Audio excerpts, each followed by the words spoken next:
Hello beautiful people, welcome back to the channel. Pots and Petals here, everything garden and allotment related. It's 9:30 on Sunday morning. I'll tell you what, we're in for another cold one today. It's a little bit strange because we haven't got any frost, but that wind is rather nippy and we haven't got much sunlight today, so that poly house doesn't look like it's going to warm up much, and we're not allowed a fire on a Sunday either. So we're going to have to keep moving around on the plot to keep ourselves warm, but that's okay because we've got a few jobs that I need to get done today. So the main two, I'd like to try and build a raised bed. If you remember, a couple of weeks ago we'd done some fence repairs and there's a long bed along there, and I just want to try and make that a little bit longer just to protect that fence. So I've got some of the plastic and I found some wood, so we'll give a go at building a raised bed.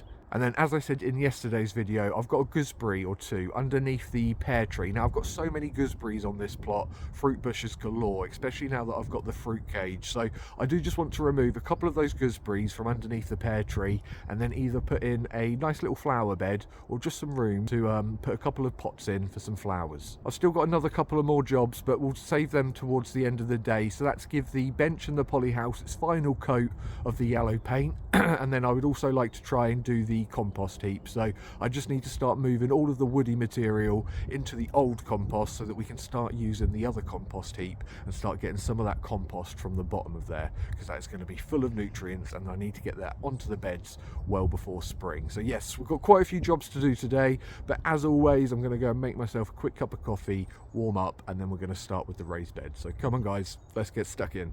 Right, so let's start with building this raised bed. So as you know from previous videos, I've got a lot of this plastic material and it was left here by the previous plot owner.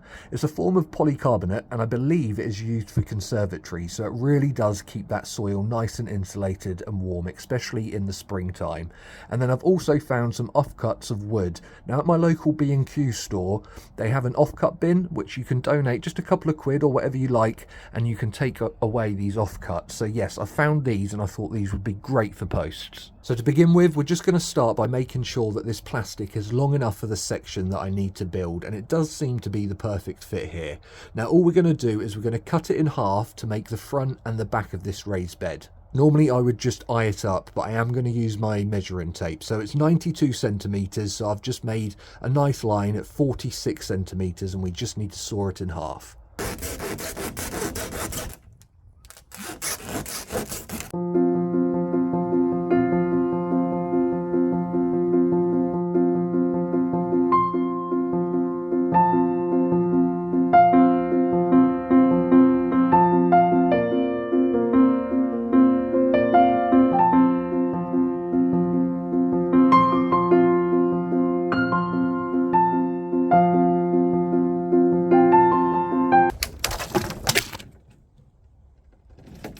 Whoops, sent you guys flying. So now that we've got all of our bits, I'm just going to pop them in just to make sure that it all fits before we start sorting out these posts. But look, it seems to be a perfect match down here, so now we can start on those four corners.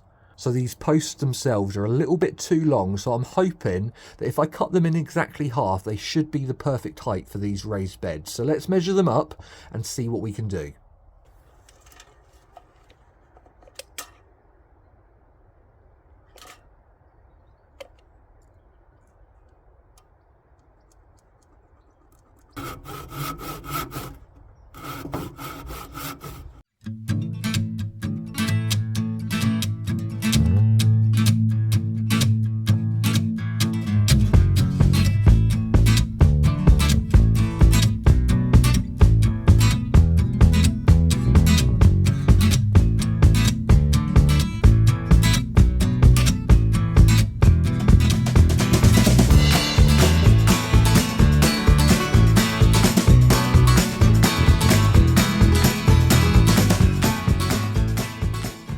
I've got a feeling that I might need a new saw because that was a lot harder than what it needed to be and it is a little bit rusty. But anyway, we've got our four posts all sawn to the right height, and now we just need to attach these to the ends of the front and the back sides of the raised beds. Now these screws are a little bit too big. I should have brought some smaller ones, but you know what I'm like. I'm all about recycling and using what you've got just to save on a bit of money.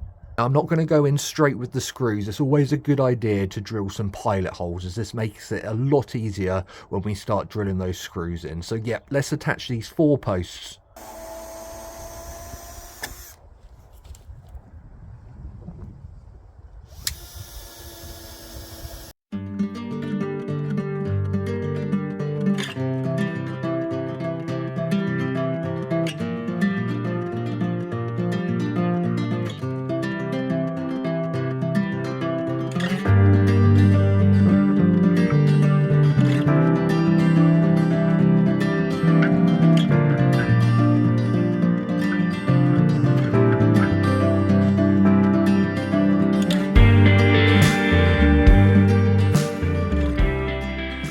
There we go, posts are screwed on. Now it's time to get all the pieces and start screwing them together. Now, to save on some material, I am going to use the end of the raised bed that is already here on the right hand side. So I'm just going to screw this all into the original raised bed just to make it nice and secure, and then we can start on the other end.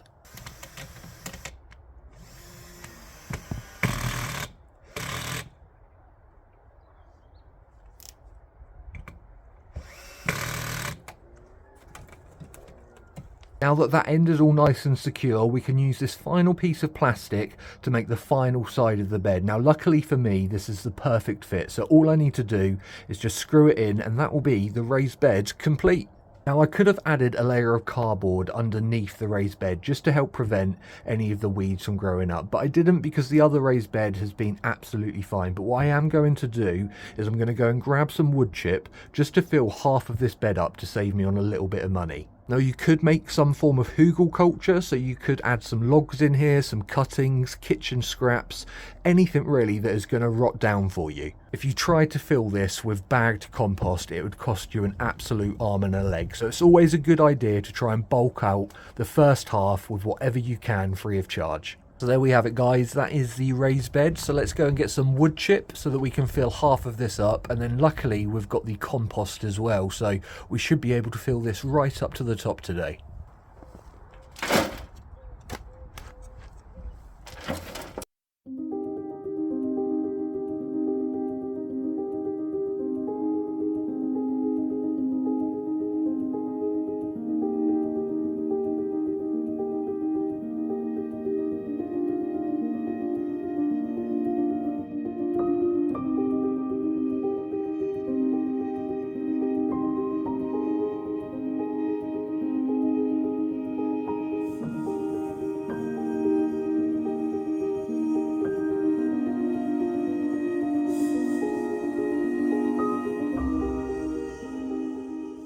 Right, so that is the bark in, and that is filled up probably about 2/3 of the raised bed. So now we're just going to fill the rest up with some of the homemade compost.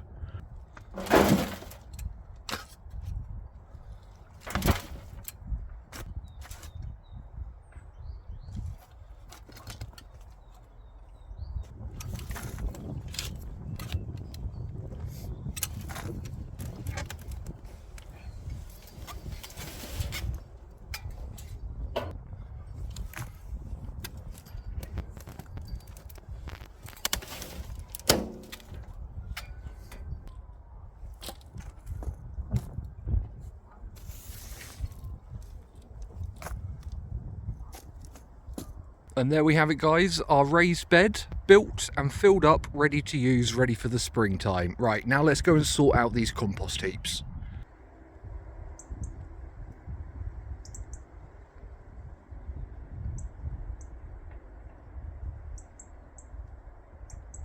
So here are 2 of my 4 compost heaps down here on the plot. Now they're all roughly the same size, which shows you just how much material I get through down here. Now, due to the size of these heaps, I don't have to tend them too much, as the heap themselves will have enough energy to compost that material without my help. Now, regardless of the sign, it does help if you do turn your compost, just to help aerate that soil and also to ensure that all of those microorganisms, the fungi, the bacteria are spread across the heap, just to maximise the breakdown of all of your material.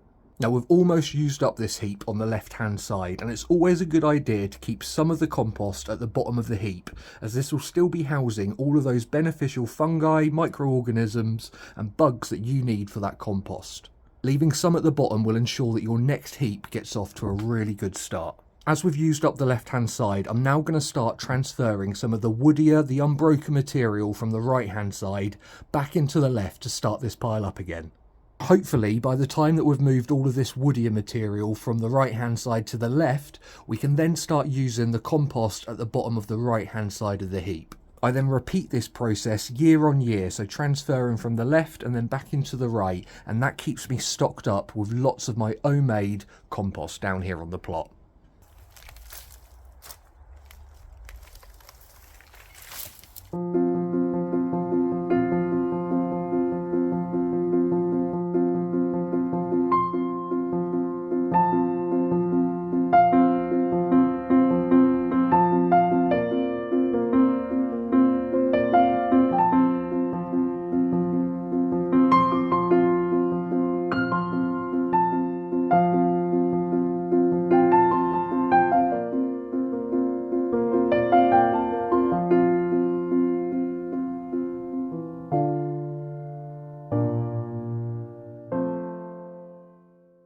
that is all we've got time for today, folks. It is starting to rain, so that's why I've just popped into the shed. I don't know if you can hear it on the shed roof, and the wind is also starting to pick up, so I'm going to head home shortly. But we did manage to get a couple of the jobs done. So we've got the raised bed, we built that, we've filled it up. I mean, that did take a little longer than what I thought. It was about 2.5 hours all in all. And then we've also sorted out the 2 big compost heaps. So we've finished the one on the left hand side, we've got all of that compost out of the bottom, and now we can start using the one on the right hand side. Now I did plan on getting the bench painted today and also trying to remove those gooseberries, but that will wait until next weekend when I'm back down here. So I hope you've all had a brilliant first week of 2024. I hope you've managed to get out into the garden if you've got one, and if not, just taking some time to relax and settle back into your working week, because it is a bit of a grind going back to the office after quite a few days off. Now, like I say, I'm going to be back down here next weekend with another little adventure down on the plot. The only thing with January, February time is that the weather can be awful. So as long as I don't get rained off, I will be back down here. So don't forget to subscribe, like, comment, all of that good stuff, and I'll see you all very soon. So take care, guys. See you later. Bye bye.